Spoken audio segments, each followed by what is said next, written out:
Follow these 3 things, your team's automatically going to improve at your next tournament. My name's Greg, you're watching How to Play Paintball.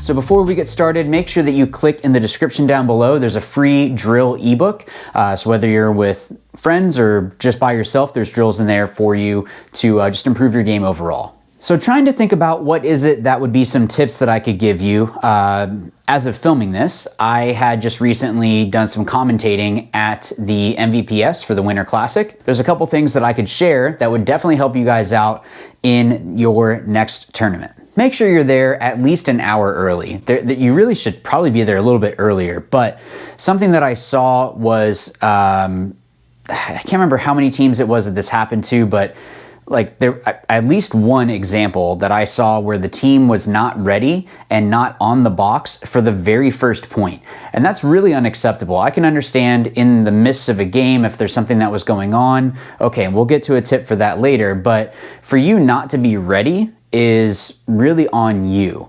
This is one of those things that's within your control. So if you are able to get there an hour or 2 early, even when you're trying to plan out your drive time, how long does it take from the hotel to the event, or maybe you're driving from your house to the event, you always want to factor in extra time. It's always better to be early, and then that way you're not rushing yourself. The other side of this is that when you are rushed, you're not going to be mentally there. You want to have that time that you have everything all set, you've already, chronoed, you already done all that kind of stuff. To have that time that you can mentally prepare is really, really important. So when you get there early, you have that extra time, so then you're not kind of having to skip past that. You don't have to rush into your match. You don't want it to be that little bit of edge that could help you, whether it be listening to music or just kind of like sitting and stretching and just kind of closing your eyes and focusing on the game at hand that you're about to play. You don't want to skip that and then go in and not really be at your best potential.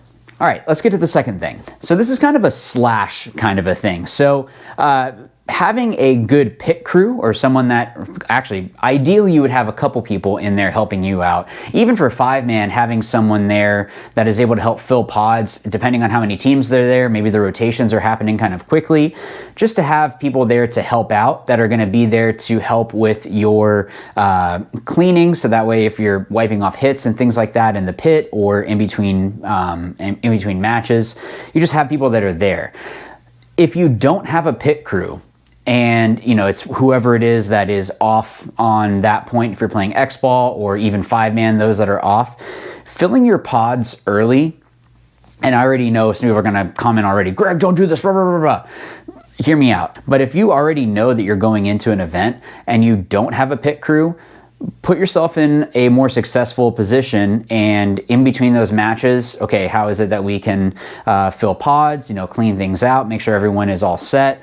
And if you have one of those bigger coolers, being able to put your paint in there so that it stays at a nice temperature. So this isn't going to be something that you want to do from the beginning of the day to the end, because then the paint will eventually, it's not going to be as good as it could be.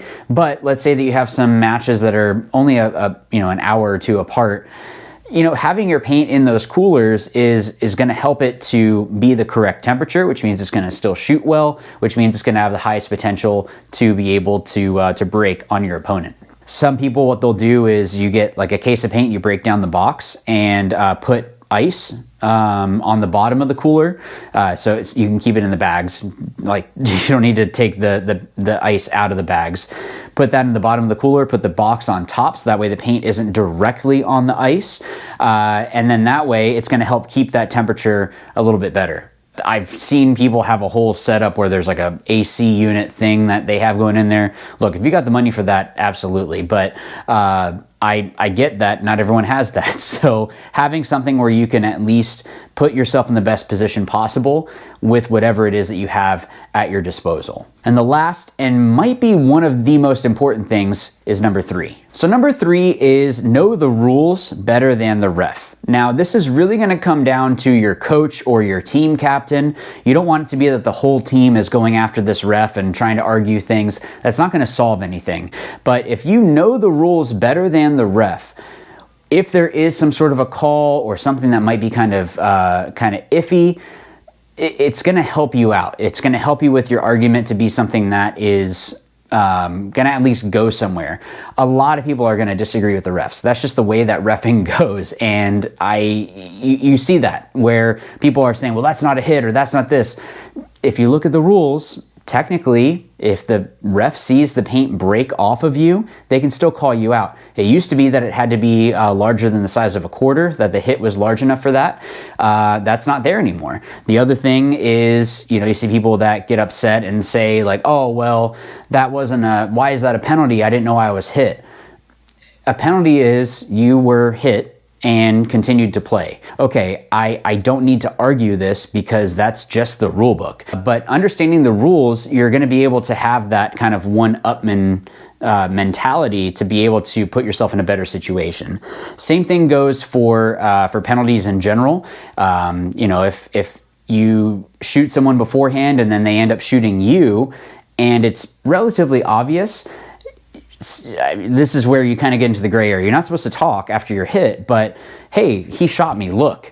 And that is something that if the player that was eliminated shoots another player, that is a major. So that could be a deciding factor that even though, you're both out, now 2 other bodies are pulled from that other side. So understanding the rules better than the refs sometimes will put you in a situation that you are able to put yourself in that advantage. So that's only 3 things. What did I miss? What are some things that you guys would have as recommendations for other players? Put that down in the comments down below. Make sure also that you click in the description for that free ebook for all the drills.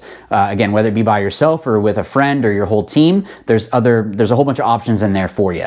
Thank you everyone for all your support, and be sure to be on the lookout for any of the layout drops. So if you're watching this before Tampa, that's coming up soon. If you're watching this past Tampa, anytime that there is a NXL event, I'm doing a layout breakdown for that, and then you'll see some playing footage later on. So make sure that you like, subscribe, and that you click the bell so that way you're notified anytime a new video drops. Thank you again, and as always, remember, watch, learn, win. Thanks.